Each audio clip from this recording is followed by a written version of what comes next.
साथियों नमस्कार, आप सभी का बहुत बहुत स्वागत है आज के इस वीडियो में।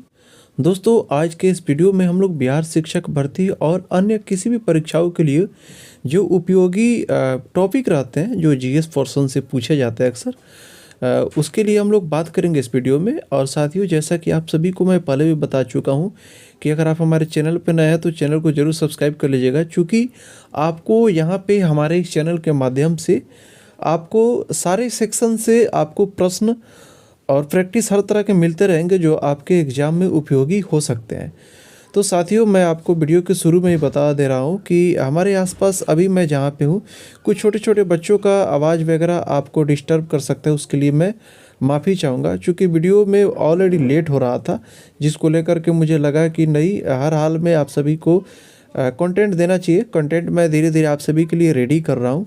जैसा कि मैं पहले से भी प्रॉमिस किया था जितने भी साथी मेरे से जुड़े हैं कि उनको आपको यहाँ से इस चैनल के माध्यम से शिक्षा जगत के जो भी समाचार है उसके साथ साथ आपको आने वाले एग्ज़ाम के लिए क्वेश्चन प्रैक्टिस भी कराया जाएगा, जिसको मैं शुरू कर दिया हूँ। और जैसे ही आप सभी के एग्ज़ाम का नोटिफिकेशन आता है, फिर आप सभी कंटेंट और क्वालिटी हर तरह से आपको यहाँ पे और भी अच्छा देखने को मिलेगा, उस पर तैयारी चल रही है।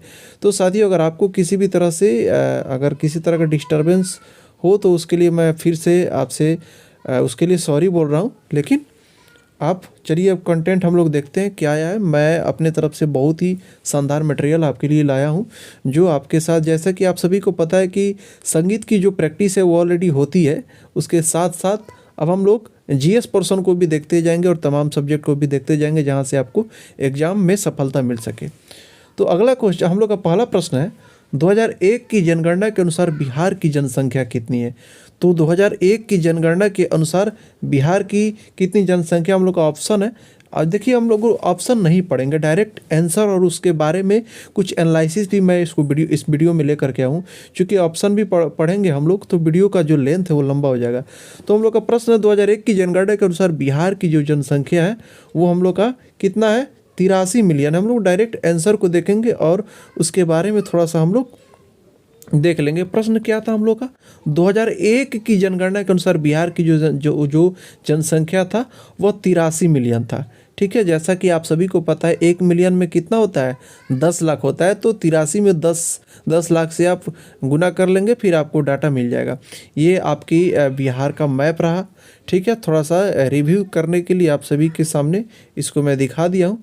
अब हम लोग थोड़ा सा इसके बारे में हम लोग बात करते हैं। जनगणना से रिलेटेड कुछ और भी बिंदु हैं जिसको हम लोग एक जगह समाहित करके आप सभी को मैं लाया हूँ। जैसा कि साथियों आप देख सकते हैं, इतना कंटेंट बनाने में बहुत ही थोड़ा सा माथापेची होता है। आप सभी के लिए मैं मेहनत कर रहा हूँ, तो आप सभी से मैं यही चाहूँगा कि आप भी मुझे सपोर्ट करें।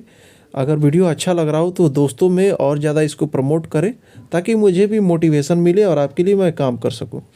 देखिए, 2011 की जनगणना के विवरण के अनुसार बिहार की जो जनसंख्या है 10.41 करोड़ है, जो 2001 की जनगणना के 8.30 करोड़ के आंकड़े से अधिक है।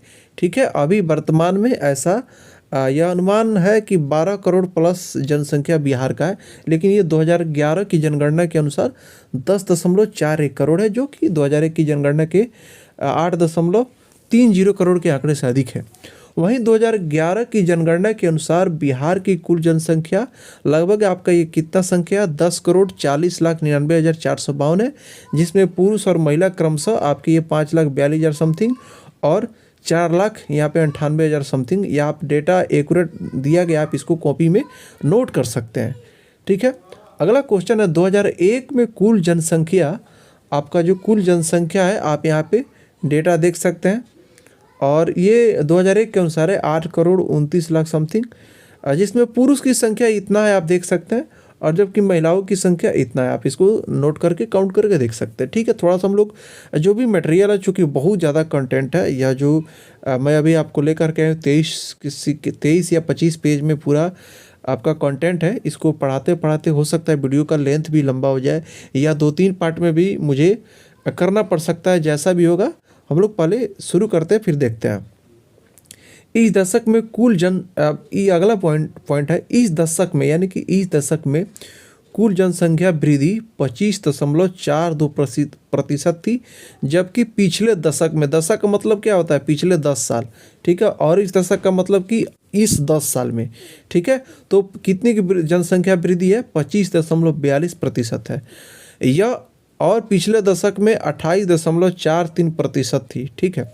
साथियों, हमारे इस वीडियो में या अगले भी वीडियो में कुछ कुछ हम लोग कॉमन बातें भी ज़रूर साथ साथ में सीखते जाएंगे, क्योंकि एग्ज़ाम में कब किस तरह के प्रश्न पूछ दिए जाएंगे यह ना आपको पता है ना मुझे पता है, तो हम लोग हर तरह से तैयार होकर के जाएंगे, अपने तरफ से हर तरह का कोशिश करना है। और साथियों, मैं हमेशा बोलता हूं कि केवल आप मेरे ही चैनल पे डिपेंड ना रहे, आप खुद से भी मेहनत करें, आपको जहां से भी अच्छा कंटेंट मिले बिल्कुल पढ़ते रहें। तो चलिए, अगला पॉइंट है, 2011 में बिहार की जनसंख्या भारत की 8.60% थी। 2001 में यह आंकड़ा 8.07% था। बिहार में साक्षरता दर में वृद्धि की प्रवृत्ति देखी गई है और 2011 की जनगणना के अनुसार यह 61.80% है। उसमें से पुरुष साक्षरता 71.20% है, जबकि महिला साक्षरता 46.40% है। आप देख रहे हैं कि यहाँ पे जनगणना से रिलेटेड सारी बातें यहाँ पे रख दी गई है। इसी तरह से और भी आपको देखिए, यहाँ पे गिनती के लिए प्रश्न 20, 25, 30, 50 रह सकते हैं, लेकिन मैं जिस तरह से शुरू करना चाह रहा हूँ या शुरू कर दिया हूँ, मैं उसके साथ साथ बहुत सारे बिंदु को क्लियर करने का प्रयास कर रहा हूँ। आपका सपोर्ट मिला तो बहुत ही अच्छा हम लोग करेंगे। और साथियों, मैं फिर से बोल रहा हूँ, आप सेल्फ स्टडी ज़्यादा से ज़्यादा करें। सेल्फ स्टडी बहुत ही कारगर साबित होता है। जैसा कि आप सभी को पता है कि मेरा भी सिलेक्शन टीजीटी पद के लिए आपके इस बीपीएससी टीआरई 3 में हो गया है, जिसको लेकर के थोड़ा सा मैं इधर डिले भी कर रहा हूँ, क्योंकि डॉक्यूमेंट वेरिफिकेशन की जो तमाम तैयारियाँ उसको मैं लेकर के कर रहा हूँ, तो थोड़ा सा भाग दौड़ है, कभी घर जाना, कभी फिर जो मेरा डेरा है वहाँ आना, फिर कहीं और जाना, तो इस तरह से लगा है। कुछ निजी काम भी है जिसको लेकर के थोड़ा सा डिस्टर्बेंस हो जाता है।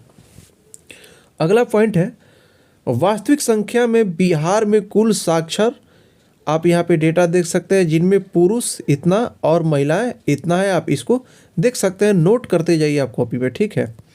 देखिए, कुछ और इन्फॉर्मेशन हम लोग देख लेते हैं। बिहार का कुल क्षेत्रफल कितना है, 94,130 वर्ग किलोमीटर है।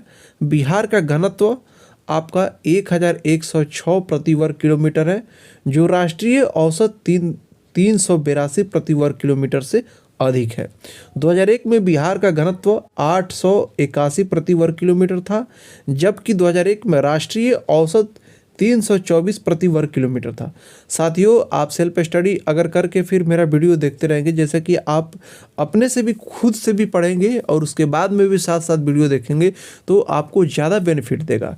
और किसी भी शिक्षक को आप देखिए, आप वहाँ से प्रैक्टिस के व्यू से देखिए, लेकिन अपना सेल्फ स्टडी कभी नहीं छोड़िए, मेरा यही राय है। और इसी प्रोसेस से मैंने भी सफलता पाई है। मैं अपना सेल्फ स्टडी भी ज़रूर किया हूँ, और जो हमारे गुरुजन हैं उनके संपर्क में भी रहा हूँ, और सभी से मैं पढ़ा हूँ। देखिए, ज्ञान किसी से भी मिले, आपको उसमें भेदभाव नहीं करना चाहिए, सबसे लेना चाहिए। चलिए, अगला पॉइंट है, बिहार में लिंग अनुपात 918 है, यानी प्रत्येक 1000 पुरुष पर आपका ये 918, ठीक है, प्रत्येक 1000 पुरुष पर, जो 2011 की जनगणना के अनुसार राष्ट्रीय औसत 940 से कम है, ठीक है। 2001 में जो प्रत्येक पुरुष पे यानी कि 940, ये जो आपका लिंग अनुपात है, यानी कि महिलाओं की संख्या इतना कम था, ठीक है, प्रत्येक पुरुष पे। यहाँ पे जैसे कि 2011 की जनगणना के अनुसार 940 है, यानी कि 60 महिलाओं की संख्या कम है। वहीं बिहार में लिंग अनुपात वर्तमान में 918 हो गया है। कितना, 918 हो गया है, यानी कि आपका ये कितना हुआ, लगभग आपका 78 नहीं, आपका 82, ठीक है, उतना आपका कम है, ठीक है। तो ये चीज़ ध्यान रखना होगा कि स्थिति बहुत भयावह हो रही है, लिंगानुपात अच्छा रहना चाहिए। 2001 में बिहार में महिला का लिंगानुपात प्रति 1000 पुरुषों पर 921 था, ठीक है। तो ये चीज़ हम लोग देख रहे हैं, ये डेटा है, उसके हिसाब से समझने का प्रयास है। लिंगानुपात को बैलेंस में रखना चाहिए। ये अक्सर ये होता है कि जैसे कि अभी बहुत सारे लोगों में लड़का और लड़की को लेकर के जो तमाम अवधारणाएं बनी रहती है उसको लेकर के भी इन सारी चीज़ों पे प्रभाव अक्सर पड़ जाता है। चलिए खैर उस विषय पे हम लोग बात नहीं करेंगे, हम लोग एग्जाम पर्पज से कुछ बातें करेंगे। तो अगला क्वेश्चन है, किस आंदोलन के दौरान आज़ाद दस्ता बिहार में सक्रिय था। हम लोग थोड़ा सा फास्ट करेंगे, वीडियो का लेंथ लंबा होते जा रहा है।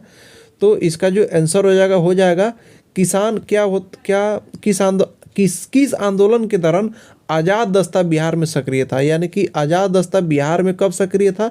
तो यह जो सक्रिय था इसका आंसर हो जाएगा भारत छोड़ो आंदोलन। ठीक है, भारत छोड़ो आंदोलन और आज़ाद दस्ता का जो संबंध था, ये लोकनायक जयप्रकाश नारायण का पिक्चर देख रहे हैं, इनसे बहुत ही ज़्यादा प्रभावित था। तो इसका आंसर हो जाएगा भारत छोड़ो आंदोलन के दौरान बिहार में आज़ाद दस्ता सक्रिय था। अब हम लोग थोड़ा सा इसके बारे में बात कर लेते हैं। ब्रिटिश शासन के अत्याचार से लड़ने के लिए जयप्रकाश नारायण ने भारत छोड़ो आंदोलन के दौरान नेपाल में एक आज़ाद दस्ता, यानी कि कहाँ, नेपाल में एक आज़ाद दस्ता जिसको स्वतंत्रता ब्रिगेड का आयोजन किया। स्वतंत्रता ब्रिगेड भी इसको कहा गया। जयप्रकाश नारायण एक भारतीय स्वतंत्रता सेनानी, सिद्धांतवादी और समाजवादी थे। उन्हें जेपी या लोक नायक के नाम से भी जाना जाता है। साथियों, आप सभी के लिए मैं एक प्रयास कर रहा हूँ। मैं ये नहीं कह रहा हूँ कि मैं बहुत बड़ा विद्वान हूँ या भगवान हूँ या कुछ भी। मैं भी आप ही की तरह आपका साथी हूँ। अगर बाय द वे आपको लग रहा हो कि मेरे से कोई त्रुटि हो रही हो या कोई कमी हो, तो आप बिल्कुल अपने छोटे भाई की तरह या छोटे भाई समझ करके या बड़ा भाई समझ करके आप अपना सुझाव जरूर कमेंट बॉक्स में डालिएगा, ताकि मैं अगर बाय द वे किसी तरह की कमी हुई हो या भूलवश कोई गलती भी हो गई हो तो उसको मैं नेक्स्ट वीडियो में तुरंत आपको सुधार करके अपडेट दे दूंगा या मैं खुद को और बेहतर बनाने का प्रयास करूंगा। तो आप सभी अपना विचार कमेंट बॉक्स में जरूर रखिएगा। अगला पॉइंट है, उन्हें भारत छोड़ो आंदोलन के नायक के रूप में भी जाना जाता है और उन्हें प्रधानमंत्री इंदिरा गांधी के खिलाफ 1970 के दशक के मध्य विपक्ष का नेतृत्व जिसके लिए उन्होंने संपूर्ण क्रांति का नारा दिया था के लिए याद किया जाता है। यानी कि 1970 के दशक के मध्य विपक्ष का नेतृत्व करने के लिए जिसके लिए उन्होंने संपूर्ण क्रांति का यानी कि संपूर्ण क्रांति नाम का नारा दिया था, जिसके लिए उन्हें याद किया जाता है। थोड़ा सा टाइपिंग करते वक्त कुछ चीज़ें छूट जाती है, जिसको लेकर के आप सभी को बोल करके समझाने में थोड़ी सी असुविधा हो जाती है। तो उसके लिए किसी भी तरह की अगर आपको कमी लग रही हो तो उसके लिए आप थोड़ा सा मैनेज करना होगा और हमारा सपोर्ट करना होगा, ताकि आप सभी के लिए उत्साहित होकर के ऐसे ही कंटेंट लाने के लिए मैं प्रयासरत रहूं। सविनय अवज्ञा आंदोलन के बारे में थोड़ा सा हम लोग शॉर्ट रिव्यू कर लेंगे। यह जो आंदोलन है 1930 में शुरू किया गया था। इसे दूसरा प्रमुख गांधीवादी जन आंदोलन माना जाता है, जिसे लोकप्रिय रूप से नमक सत्याग्रह के नाम से जाना जाता है। ठीक है, यही सविनय अवज्ञा आंदोलन को नमक सत्याग्रह के रूप में भी जाना जाता है, जिसने 1920 के दशक की शुरुआत में शुरू किए गए असहयोग आंदोलन की तुलना में साम्राज्यवाद विरोधी संघर्ष की सामाजिक पहुंच को व्यापक बनाने में एक विशिष्ट प्रगति की। साथियों, ये जो छोटे छोटे पॉइंट है, जैसे यह सविनय अवज्ञा आंदोलन कब शुरू किया गया, तो सविनय अवज्ञा आंदोलन 1930 में शुरू किया गया। यह छोटा छोटा पॉइंट आप चाहे तो कॉपी में भी नोट कर सकते हैं, जो आपको रिवीजन करते वक्त बहुत ही मदद कि साबित करेगा। अगर आप पहले से नोट कर रहे हैं किसी कॉपी में किसी भी टीचर का कंटेंट, तो उसमें भी एक तरफ ये सारी बातें भी आप लिख सकते हैं, जो आपके रिवीजन के समय बहुत ही फायदा साबित होगा। तो ध्यान देना है, सविनय अवज्ञा आंदोलन को ही नमक सत्याग्रह के नाम से भी जाना गया। अब असहयोग आंदोलन के बारे में हम लोग थोड़ा सा बात करेंगे।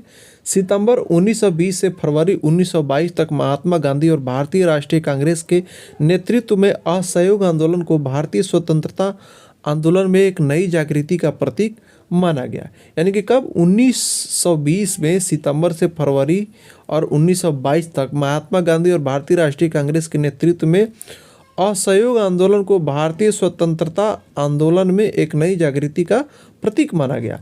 यह पहला राष्ट्रव्यापी जन आंदोलन था जो अहिंसक तरीकों से भारत में ब्रिटिश शासन का विरोध करने के लिए शुरू किया गया था। अब हम लोग चंपारण सत्याग्रह के बारे में थोड़ा सा शॉर्ट रिव्यू करेंगे।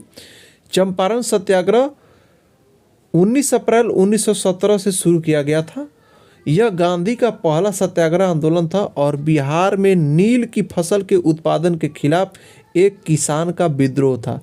साथियों, चंपारण सत्याग्रह के बारे में हम लोग क्या जाने, यह नील की फसल के उत्पादन के खिलाफ एक किसान का विद्रोह था। ठीक है, तो चंपारण सत्याग्रह नील की खेती से शुरू हुई थी और गांधी जी यहीं से आप जो भारत की आज़ादी में जो अपना वो अहम रोल किए, विशेष रूप से चंपारण का जो घटना है उन्हीं से उनको विशेष रूप से जोड़ा जाता है। ठीक है, राजकुमार शुक्ला जी जो लेकर के आए थे, आपको राजकुमार शुक्ला जी का भी इसमें थोड़ा सा उनको भी दिखाने का प्रयास किया गया, मैं कंटेंट में लेकर के आया हूँ। बिहार के किस जिले को, देखिए बिहार का एग्ज़ाम अगर आप देना चाह रहे हैं, बिहार जैसे कि आने वाले शिक्षक भर्ती में आप बैठना चाहते हैं बिहार के कोई भी एग्ज़ाम में, तो बिहार के खास करके बिहार से जो रिलेटेड घटना है उसको हम लोग ज़्यादा से ज़्यादा फोकस करेंगे, क्योंकि यहाँ पे ज़्यादा से ज़्यादा क्वेश्चन पूछ लिया जाता है और हमारा प्रयास वही है कि उतना ही चीज़ को आप सभी को हमारे चैनल के माध्यम से दिया जाए जो आपको एग्ज़ाम में लाभान्वित करे। तो चलिए अगला क्वेश्चन है, बिहार के किस जिले को सिल्क सिटी के नाम से जाना जाता है? तो हम लोग का जो आंसर हो जाएगा, भागलपुर को सिल्क सिटी के नाम से जाना जाता है। थोड़ा सा हम लोग इसके बारे में पढ़ते हैं, कपड़ा के बारे में। देखिए, बिहार में कुल बुनकरों की संख्या 90,000 से अधिक है। भागलपुर प्रमुख सिल्क सिटी के रूप में जाना जाता है। गया एक अन्य प्रमुख बुनाई केंद्र में लगभग 8,000 बुनकर हैं गया में। ठीक है, भागलपुर, गया, नालंदा, दरभंगा, मधुबनी, सिवान, पटना जिलों में मजबूत पारंपरिक हथकरघा समूह है। Infrastructure, leasing and financial services, textile पार्कों और समूहबद्ध विकास कार्यक्रम के लिए भी परियोजना रिपोर्ट तैयार कर रही है। हालांकि राज्य के अधिकांश कपड़ा केंद्र कम मूल्य की वस्तुओं के उत्पादन में गिरावट की ओर है। अगला है, गया अब कपड़ा क्षेत्र में बहुत तेज़ी से विकास कर रहा है। यहाँ लगभग 10,000 करघे चल रहे हैं और कई नई परियोजनाएं जल्द ही शुरू होने वाली है।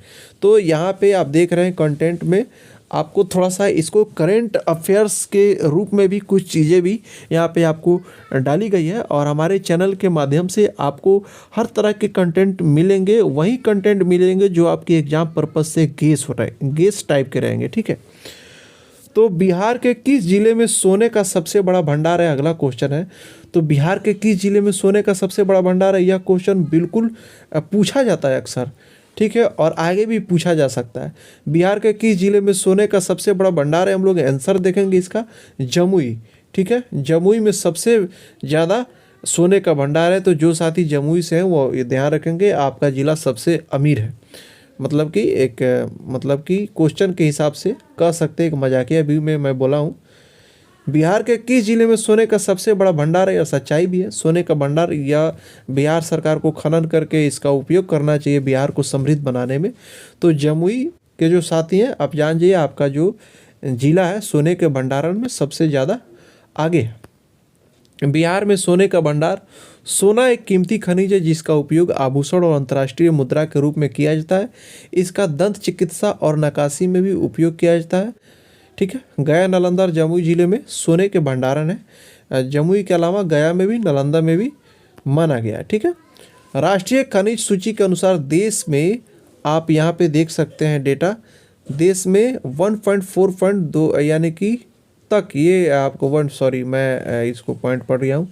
राष्ट्रीय खनिज सूची के अनुसार यह दिनांक है 1 अप्रैल 2015 तक प्राथमिक स्वर्ण अयस्क का कुल संसाधन 501.83 मिलियन टन अनुमानित है। ठीक है, 1 अप्रैल 2015 तक राष्ट्रीय खनिज के अनुसार स्वर्ण अयस्क यानी कि सोने का जो स्वर्ण अयस्क यानी कि सोने भंडारण का जो संसाधन है 501.83 मिलियन टन अनुमानित है, जिसमें 654.74 टन सोना धातु है। ठीक है, स्वर्ण अयस्क में, जिसमें केवल सिर्फ सोना, शुद्ध सोना आपको 654.74 टन सोना धातु है और इसमें से बिहार 222.885 मिलियन टन यानी कि 44% अयस्क के साथ संपन्न है।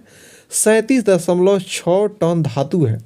भारतीय भूवैज्ञानिक सर्वेक्षण यानी कि जीएसआई ने जमुई जिले के सोनू ब्लॉक में राजगीर और करमटिया, रानी पहाड़ी, बंदमरिया, मढ़ी पहाड़ी के कबूतरा और नकिया पहाड़ी क्षेत्रों में सोने के भंडारण की पुष्टि की है। कौन? भारतीय वैज्ञानिक सर्वेक्षण कुछ चीज़ें यहाँ पे आपको जानकारी के लिए भी दे दी गई है, चूँकि क्वेश्चन बनाने वाले कहीं से भी आजकल क्वेश्चन निकाल रहे हैं। बहुत ही स्मार्ट तरीका से एग्ज़ाम आजकल होते जा रहा है। जो भी आने वाले एग्ज़ाम में धीरे धीरे और ही पैटर्न उसके बदलते जाएंगे, तो हम लोग को डीप रूप से ज़रूर पढ़ना चाहिए। इसलिए मैं आपको बोलता हूँ कि आप खुद से भी सेल्फ स्टडी जरूर किया करिए।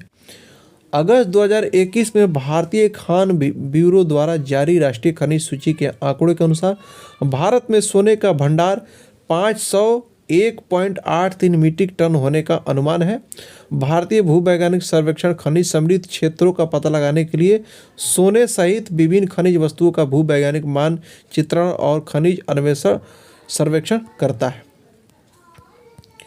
भारत में स्वर्ण अयस्क भंडार वितरण की तालिका एक तालिका है, जिसको हम लोग थोड़ा सा फास्ट में देखेंगे। देखिए, बिहार में सबसे ज़्यादा यहाँ पे 44%, राजस्थान में 25%, कर्नाटक 21%, पश्चिम बंगाल में 3%, आंध्र प्रदेश में 3%, झारखंड में 2%। ये स्वर्ण अयस्क भंडारण का तालिका है। अगला क्वेश्चन है, ये कोई क्वेश्चन मैं इसको टाइप करते वक्त छूट गया। खैर, आगे बढ़ते हैं हम लोग। थोड़ा सा उसके बारे में कुछ मोटे मोटे पॉइंट है जिसको हम लोग पढ़ लेते हैं। बिहार के बेगूसराय जिले में स्थित कांवर झील एशिया की सबसे बड़ी मीठे पानी की गोखुर झील है। हाँ, क्वेश्चन वही था कि बिहार में एशिया की सबसे बड़ी मीठे पानी की झील कौन सी है, तो यही कांवर झील मैंने प्रश्न बनाया था। तो कांवर झील इसका आंसर हो जाएगा, इसलिए विकल्प 3 सही है। देखिए, मैं यही क्वेश्चन बनाया था। क्षेत्रफल इसका कितना है? 2620 हेक्टेयर। यह बिहार का एकमात्र रामसर आर्द्रभूमि स्थल है। पदनाम तिथि ये आप देख सकते हैं। रामसर स्थल में दर्ज की गई 165 पौधों की प्रजातियां और 394 पशु प्रजातियां शामिल है। आप सभी को मालूम है कि बिहार में कुछ और भी रामसर आर्द्रभूमि की इजाफा हुई है। देखिए यहाँ पे, जिनमें 221 पक्षी प्रजातियां शामिल है। यह मध्य एशियाई फ्लाईवे के साथ एक महत्वपूर्ण पड़ाव है, जिसमें 58 प्रवासी जल पक्षी भोजन और वह आराम के लिए इसका उपयोग करते हैं। 3 गिद्धों सहित 5 गंभीर रूप से लुप्त प्राय प्रजातियां लाल सिर वाले गिद्ध, सफ़ेद दुम वाले गिद्ध और भारतीय गिद्ध और 2 जल पक्षी अर्थात मिलनसार लैपिंग और वेयर पुचाड़ यहाँ पाए जाते हैं। इसे कांवर झील पक्षी अभयारण्य के नाम से भी जाना जाता है। गोखुर एक घुमावदार नदी के किनारे स्थित एक अर्धचंद्राकार झील होती है। यह समय के साथ निर्मित होती है क्योंकि अपरदन और मिट्टी के जमाव नदी के मार्ग को बदल देते हैं। अगला क्वेश्चन है, बिहार समाजवादी पार्टी जिसकी स्थापना 1931 में का गठन किन्होंने किया था? बिहार समाजवादी पार्टी। ठीक है, हम लोग इसका आंसर देखेंगे। फूलन प्रसाद वर्मा और जयप्रकाश नारायण। बिहार समाजवादी पार्टी का जो स्थापना हुआ था 1931 में, फूलन प्रसाद वर्मा और जयप्रकाश नारायण। ऑप्शन 2 जो है हम लोग का आंसर हो जाएगा। अब हम लोग थोड़ा सा इसके बारे में बात कर लेते हैं। बिहार समाजवादी पार्टी का गठन 1931 में कांग्रेस के भीतर मार्क्सवादी लेनिनवादी समाजवादियों की विचारधाराओं द्वारा किया गया था। इसका गठन फूलन प्रसाद वर्मा ने जयप्रकाश नारायण के नेतृत्व में किया। बिहार समाजवादी पार्टी का गठन जुलाई 1931 में गंगा शरण सिन्हा, राम वृक्ष बेनीपुरी, फूलन प्रसाद वर्मा और रामानंद मिश्रा ने किया था। बिहार समाजवादी पार्टी ने बाद में 1934 में कांग्रेस समाजवादी पार्टी की नींव रखी। ठीक है, यहाँ पे चीज़ ध्यान रखिएगा। बिहार समाजवादी पार्टी की गठन जुलाई 1931 में, यहाँ पे नोट कर लीजिएगा। गंगा शरण सिन्हा, राम वृक्ष बेनीपुरी जो बहुत ही महान आपके ये कवि थे, किताबें बहुत सारे लिखे हैं इन्होंने। फूलन प्रसाद वर्मा और रामानंद मिश्रा ने किया था। बिहार समाजवादी पार्टी ने बाद में 1934 में कांग्रेस समाजवादी पार्टी की नींव रखी थी इसी ने। ठीक है, पार्टी के निम्नलिखित उद्देश्य थे: समाजवादी विचारों का प्रचार, श्रम और किसान संगठनों का गठन, अब्दुल बारी के अध्यक्ष के रूप में, गंगा शरण सिन्हा और पीपी वर्मा के सचिवों के रूप में और अंबिका कांत सिन्हा के कोषाध्यक्ष के रूप में पार्टी की एक आयोजन समिति की स्थापना की गई थी। अगला क्वेश्चन है, बिंदु है, बिहार समाजवादी पार्टी के कुछ महत्वपूर्ण नेता इस प्रकार हैं। आचार्य नरेंद्र देव, उनका जन्म 1890 में उत्तर प्रदेश में हुआ था। उन्होंने जयप्रकाश नारायण के साथ देश में मार्क्सवादी विचारधाराओं का प्रतिनिधित्व किया। संपूर्णानंद लिखित किताब जिसमें समाजवादी संगठनों का एक व्यापक कार्यक्रम था जब हम सत्ता में थे। ठीक है, ये कार्यक्रम था उनका। यूसुफ मेहर अली, उन्होंने 1928 में साइमन गो बैक का नारा दिया था। दादा भाई नौरोजी ने ब्रिटिश जनता के सामने भारतीय विचारों को प्रस्तुत करने के लिए 1866 में लंदन में ईस्ट इंडिया एसोसिएशन की स्थापना की। किसने? दादा भाई नौरोजी ने ब्रिटिश जनता के सामने भारतीय विचारों को प्रस्तुत करने के लिए क्या किया? 1866 में लंदन में ईस्ट इंडिया एसोसिएशन की स्थापना किया। यह क्वेश्चन पूछ लिया जाता है कि दादा भाई नौरोजी ने ब्रिटिश जनता के सामने भारतीय विचारों को प्रस्तुत करने के लिए किस एसोसिएशन की स्थापना की? तो 1866 में लंदन ईस्ट इंडिया एसोसिएशन की स्थापना की। साथियों, मेरा वीडियो आपको कैसा लग रहा है आप कमेंट में ज़रूर बताइएगा, और इसमें आपके विचार से और क्या संशोधन करना चाहिए और क्या बेटर आपके लिए करना चाहिए, आप ज़रूर अपना सुझाव दीजिएगा। चूँकि मैं आपके लिए कुछ करना चाहता हूं कि आपको हमारे चैनल के माध्यम से कुछ सहयोग मिले, जिससे मुझे भी खुशी होगी अगर आप सफल होंगे तो। बिहार में या आप जो देख रहे हैं SPUR परियोजना से संबंधित क्या है, मतलब कि बिहार में SPUR परियोजना मतलब कि इससे किससे संबंधित है, तो इसका जो सटीक आंसर होगा उपरोक्त में से कोई नहीं। इसके बारे में हम लोग थोड़ा सा बात कर लेते हैं। क्या है SPUR? शहरी सुधार के लिए सहायता कार्यक्रम है। यह SPUR एक 6 साल का साझेदारी कार्यक्रम है जो 2008 से 2014 है, और अब बिहार सरकार शहरी विकास और आवास विभाग UD एंड HD के माध्यम से और यूनाइटेड किंगडम के अंतर्राष्ट्रीय विकास विभाग DFID UK के बीच एक और 2 साल 2014-16 के लिए विस्तार चरण पर है। देखिए, इस वीडियो में आपको बिहार से रिलेटेड ही बिंदुओं को मैं खोज करके लाया हूँ आपको, जिसको हम लोग सीखेंगे साथ साथ मिल करके, और आपको इस चैनल पे और भी सारे कंटेंट मैं धीरे धीरे आपको अपडेट कर रहा हूँ। मैं सोच रहा हूँ कि BPSC का जो प्रीवियस ईयर क्वेश्चन है तमाम एग्जामों का, उसको भी हम लोग थोड़ा सा मतलब कि एग्ज़ाम के पहले उसको भी सारे विषयों का जो VBI क्वेश्चन है उसको भी हम लोग ज़रूर अभ्यास कर लेंगे। बस आपका सपोर्ट मिलता रहे, मैं आपके लिए तरह तरह का प्रयास कर रहा हूँ। कार्यक्रम का अगला बिंदु है, कार्यक्रम का उद्देश्य बिहार में शहरी केंद्रों को आर्थिक विकास में उनकी अपेक्षित भूमिका निभाने के लिए पुनर्जीवित करना और सक्षम करना है। इसका उद्देश्य निजी निवेश के लिए परियोजना, शहरी स्थानीय निकायों के बेहतर आर्थिक आकर्षण के माध्यम से गरीबों में कमी लाना है। अगला क्वेश्चन है, SPUR को 29 शहरी स्थानीय निकायों में लागू किया जा रहा है, जिसमें बिहार राज्य में लगभग 60% शहरी आबादी रहती है। स्थानीय आर्थिक विकास हस्तक्षेपों के कार्यान्वयन से प्राप्त सबक को भुनाने के लिए स्पर राष्ट्रीय शहरी आजीविका मिशन NULM के कार्यान्वयन के लिए रणनीतिक मार्गदर्शन प्रदान कर रहा है। आप इसको आप चाहे तो स्क्रीनशॉट ले सकते हैं, बहुत ही BBI नहीं लग रहा है, इसलिए मैं इसको पढ़ करके वीडियो का लेंथ लंबा नहीं करना चाहता हूं। आप एक बार स्क्रीनशॉट लीजिएगा और इसको जो इसमें मुख्य बात है उसको ज़रूर नोट कर लीजिएगा। अगला बिंदु हम लोग देख लेते हैं, SPUR के प्रमुख आउटपुट, इसको अभी आप स्क्रीनशॉट ले लीजिएगा।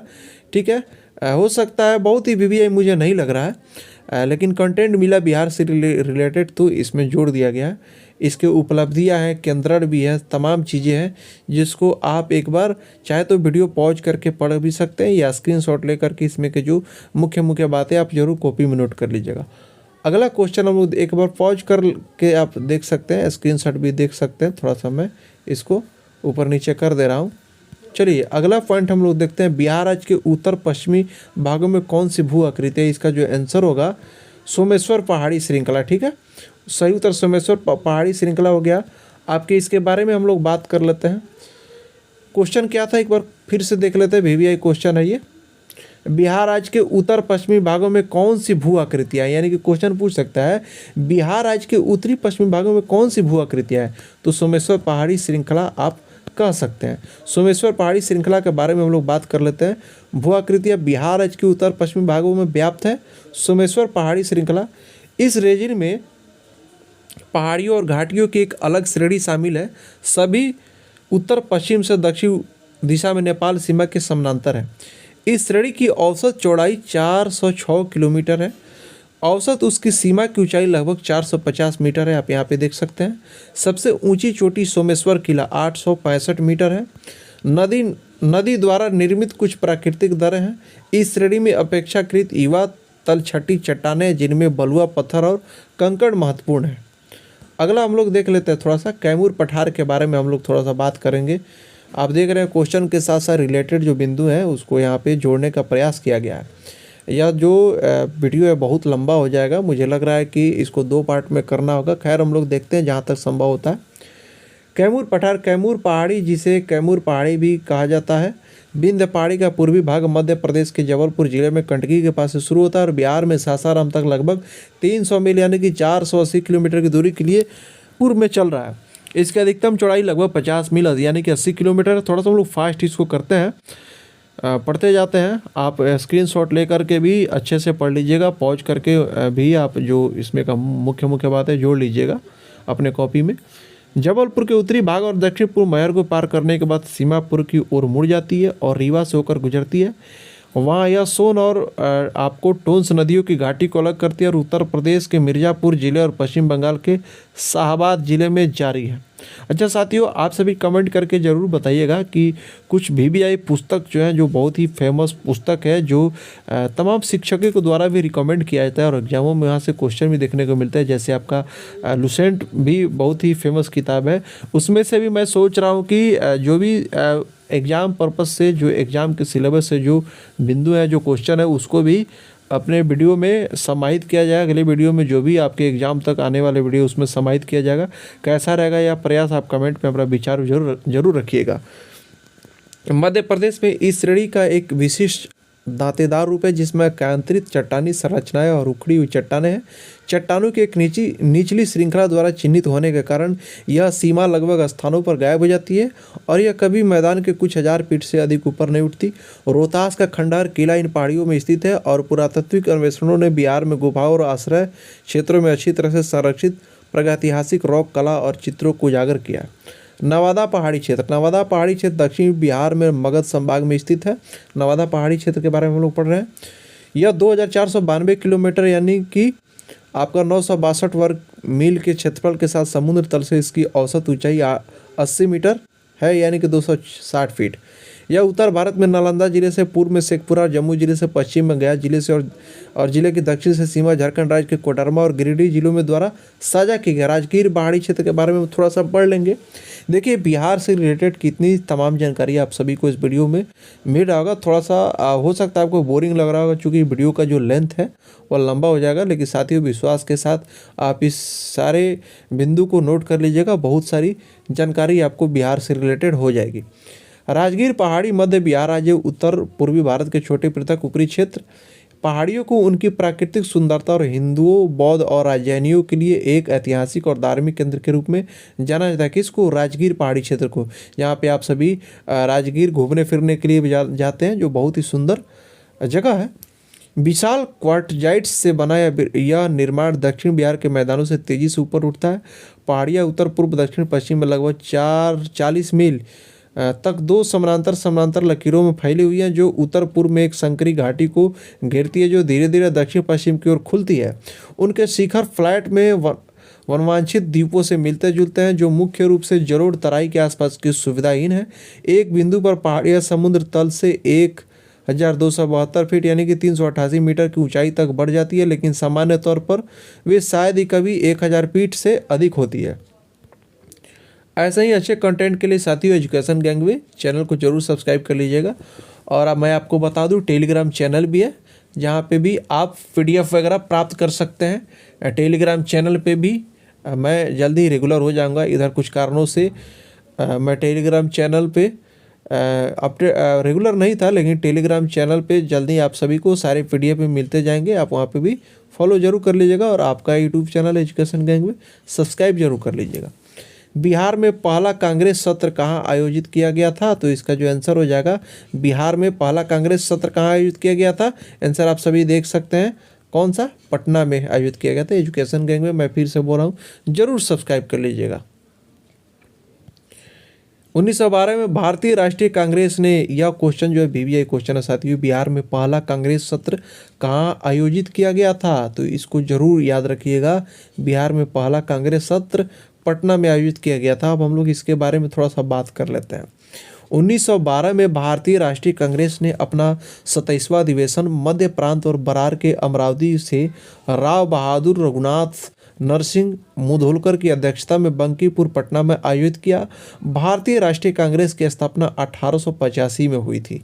ठीक है, तो अगला बिंदु है 1885 में पार्टी की नींव रखने के बाद बीएमएस चंद्र बनर्जी इसके पहले अध्यक्ष बने। यानी कि 1885 में जब कांग्रेस पार्टी की नींव रखी गई तो उसके जो पहले अध्यक्ष कौन बने थे? बीएमएस चंद्र बनर्जी, जिनको डब्ल्यू.सी. बनर्जी भी कहते हैं। ठीक है, पहले सत्र की अध्यक्षता डब्ल्यू.सी. बनर्जी ने 1885 में बम्बई में की थी। आईएनसी के पहले सत्र के समय लॉर्ड डफरिन वायसराय था।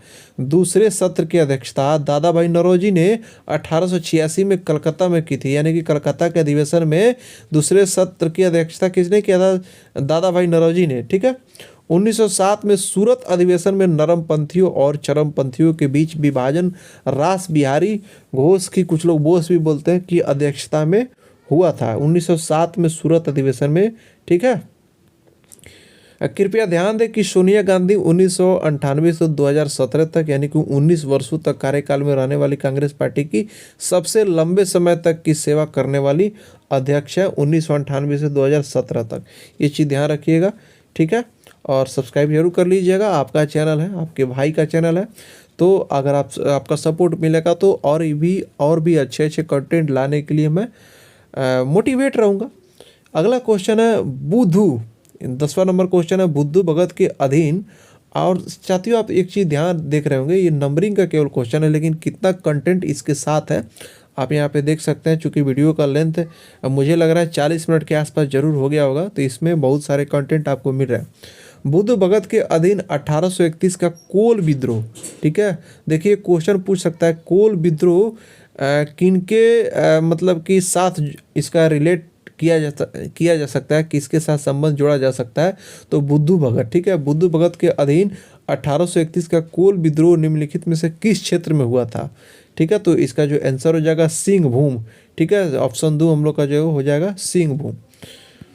अब कोल विद्रोह के बारे में थोड़ा सा बात कर लेते हैं। ठीक है, कोल विद्रोह 1829 से 39 में छोटा नागपुर क्षेत्र के कोल लोगों द्वारा एक स्वदेशी विद्रोह था। विद्रोही कोल बुद्धू भगत, मदरा महतो, जोया भगत और अन्य के नेतृत्व में थे।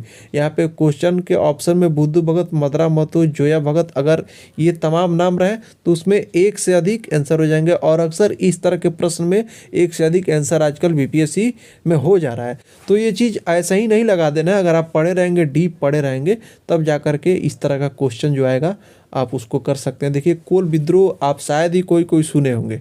ठीक है, मैं भी स्टडी कर रहा था, तब मुझे भी यह चीज़ पता चला कि कोल विद्रोह भी ऐसा कुछ था जो नागपुर, छोटा नागपुर क्षेत्र के कोल लोगों के द्वारा किया गया था। ठीक है, विद्रोही आदिवासियों को ब्रिटिश इतिहास लेखन द्वारा डाकुओं के रूप में माना जाता था। विद्रोही आदिवासियों को ब्रिटिश इतिहास लेखन द्वारा यानी कि ब्रिटिशों के द्वारा डाकुओं के रूप में माना जाता है। 1832 में आदिवासी कुल विद्रोहियों और सशस्त्र बलों के बीच झड़पें हुई थी। ठीक है, देखिए 1832 में आदिवासी कुल विद्रोहियों और सशस्त्र बलों के बीच झड़पें हुई थी। ठीक है, बुद्धू भगत 1832 में लड़का विद्रोह के नेता भी थे। बुद्धू भगत हलधर और गिरधर के 2 बेटे ब्रिटिश सेना से लड़ते हुए मारे गए। यानी कि बुद्धू भगत के बेटे हलधर और गिरधर, ठीक है, ब्रिटिश सेना से लड़ते हुए मारे गए। अगला क्वेश्चन है निम्नलिखित में से किस जिले में बिहार का एकमात्र राष्ट्रीय उद्यान है? ठीक है, तो पश्चिमी चंपारण आपका आंसर हो जाएगा। ठीक है, बिहार का ये नालंदा, भागलपुर, पश्चिम चंपारण, पूर्वी चंपारण ऑप्शन के हिसाब से निम्नलिखित में से किस जिले में बिहार का एकमात्र राष्ट्रीय उद्यान है? पश्चिमी चंपारण में जो वाल्मीकि नगर का जो जंगल है उसी के बारे में यह प्रश्न है। जो लोग पश्चिमी चंपारण से होंगे वो लोग बखूबी जानते होंगे। मेरा भी घर पश्चिमी चंपारण में ही है, तो मैं तो बहुत ही घुमा फिरा हूँ, चूँकि अपने ज़िला का यह बहुत ही सुंदर जगह है। वाल्मीकि व्याघ्र परियोजना भी है यहाँ पे, बाघों के संरक्षण के लिए भी यह जगह जाना जाता है। तो चलिए हम लोग थोड़ा सा बात कर लेते हैं। राष्ट्रीय उद्यान एक ऐसा क्षेत्र है जो वन्य जीवों और जैव विविधता की बेहतरी के लिए सख्ती से आरक्षित है तथा जहाँ विकास, वानिकी, अवैध शिकार और खेती पर चारागाह जैसी गतिविधियों की अनुमति नहीं होती है। बिहार में केवल एक राष्ट्रीय उद्यान और 12 वन्य जीव अभयारण्य है।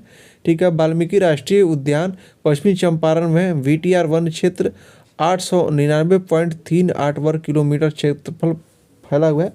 आप इसको थोड़ा सा साथियों आप पॉज करके पढ़ लीजिएगा। वीडियो का लेंथ लंबा हो जा रहा है जिसके कारण मैं स्किप कर रहा हूँ ये सारी चीज़ें, उसके लिए मैं माफ़ी चाहूँगा।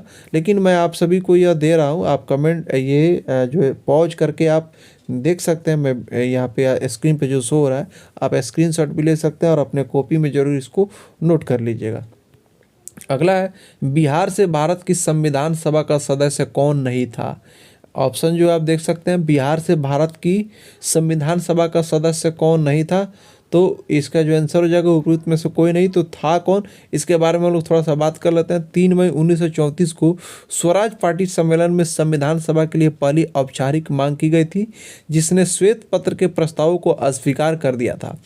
सभा को भारतीय स्वतंत्रता अधिनियम 1947 की धारा 8 द्वारा मान्यता दी गई थी। ठीक है, साथ ही इसको भी आप स्क्रीनशॉट जरूर लीजिएगा। मैं नहीं चाहता हूं कि इसको 2 वीडियो में कन्वर्ट किया जाए। इस वीडियो को मैं ही लेंथ कम कर दे रहा हूं, आप स्क्रीनशॉट करके इसको पढ़ लीजिएगा। इसको पॉज करके भी पढ़ सकते हैं, नोट कर सकते हैं। अगली बार से मैं ध्यान रखूँगा कि जो मैं आप सभी के लिए जो कंटेंट तैयार कर रहा हूँ, जो PDF तैयार कर रहा हूँ, उसमें सीमित कंटेंट ही रखा जाए, ताकि छोटे छोटे वीडियो के रूप में कम समय में आपको ज़्यादा कंटेंट दिया जा सके। तो असुविधा के लिए थोड़ा सा मैं आप सभी से माफ़ी चाहूँगा, जल्दी अपडेट कर दिया जाएगा। बिहार का अधिकांश क्षेत्र इसके अंतर्गत आता है, यानी कि पर्वतीय मृदा, जलोढ़ मृति, रेगुर मृदा, उपरोक्त में से एक से अधिक, उपरोक्त में से कोई नहीं, तो क्या आएगा, बिहार की जो अधिकांश क्षेत्र है जलोढ़ मिट्टी के क्षेत्र में आता है। ठीक है, जलोढ़ मिट्टी इसका सही आंसर हो जाएगा। मृदा कोई मिट्टी कहा जाता है। आप इसको भी एक बार पॉज करके ज़रूर पढ़ लीजिएगा, चाहे तो आप स्क्रीनशॉट भी ले सकते हैं। थोड़ा सा मैं फास्ट इसको लेकर के चल रहा हूँ, क्योंकि ज़्यादा कंटेंट हो गया। वीडियो का लेंथ मैं ऑलरेडी देख रहा हूँ बहुत लंबा हो गया। गांधी जी को चंपारण किसने आमंत्रित किया था, सभी लोग जानते हैं, राजकुमार शुक्ला। ठीक है, यहाँ पे उनका पिक्चर भी आप लोग देख सकते हैं, और इसको भी आप लोग स्क्रीनशॉट ले लीजिएगा ताकि आप अच्छे से पढ़ सकें। ठीक है, इसमें 3 कठीय प्रणाली के बारे में भी आपको बहुत ही अच्छे से इसमें बताया गया है। सारे कंटेंट जो राजकुमार शुक्ला से और गांधी जी से जो जुड़े हैं, वो चीज़ यहाँ पे मैं मेंशन कर दिया हूँ। आप चाहे तो स्क्रीनशॉट ले सकते हैं या वीडियो को पॉज करके पढ़ सकते हैं। अगला क्वेश्चन है, निम्नलिखित में से कौन सा पतन गुप्त काल के दौरान उत्तर भारतीय व्यापार के लिए उपयोग में था। ये हिस्ट्री से कुछ क्वेश्चन है, आप इसको भी इसका आंसर देख सकते हैं। ताम्रलिप्ति के बारे में भी मैं कंटेंट लेकर के आया हूँ। निम्नलिखित में से कौन सा पतन गुप्त काल के दौरान उत्तर भारतीय व्यापार के लिए उपयोग में था। ठीक है, तो ताम्रलिप्ति इसका आंसर हो जाएगा। आप यहाँ पे ताम्रलिप्ति के बारे में भी आपको इस क्वेश्चन से रिलेटेड जो बातें हैं यहाँ पे आप पॉज करके देख सकते हैं, स्क्रीनशॉट ले सकते हैं। तो ये आज के इस वीडियो में इतना ही कंटेंट था। तो साथियों, थोड़ा सा कुछ चीज़ें मुझे फास्ट करना पड़ा क्योंकि वीडियो का लेंथ लंबा हो जा रहा था, लेकिन मैं आपको यहाँ पे शो कर दिया हूँ। आप इसको ज़रूर पॉज करके स्क्रीनशॉट ले करके आप अच्छे से पढ़ लीजिएगा और मेंशन कर लीजिएगा। साथियों, अगली वीडियो जो होगी GS की वीडियो, थोड़ा सा इधर डिले हो रहा है, जैसा कि आप सभी को मैं फिर से बता रहा हूँ कि मेरा भी सिलेक्शन BPSC TRE 3 में TGT शिक्षक में हुआ है, जिसको लेकर के मैं लगातार कभी अपने जो डेरा है, कभी वहाँ से घर, कभी घर से वहाँ, कुछ डॉक्यूमेंट है जिसको मैं इकट्ठा कर रहा हूँ, कुछ निजी काम भी है, कुछ घर के भी काम होते हैं, जिसको लेकर के मैं थोड़ा सा इरेगुलर हूँ। लेकिन जल्द ही आपको और सारे भी विषय का आपको कंटेंट दिया जाएगा। म्यूजिक का क्वेश्चन प्रैक्टिस भी उसी तरह से चलेगा जिस तरह से TRE 3 के समय में चला था, उससे बेहतर चलेगा।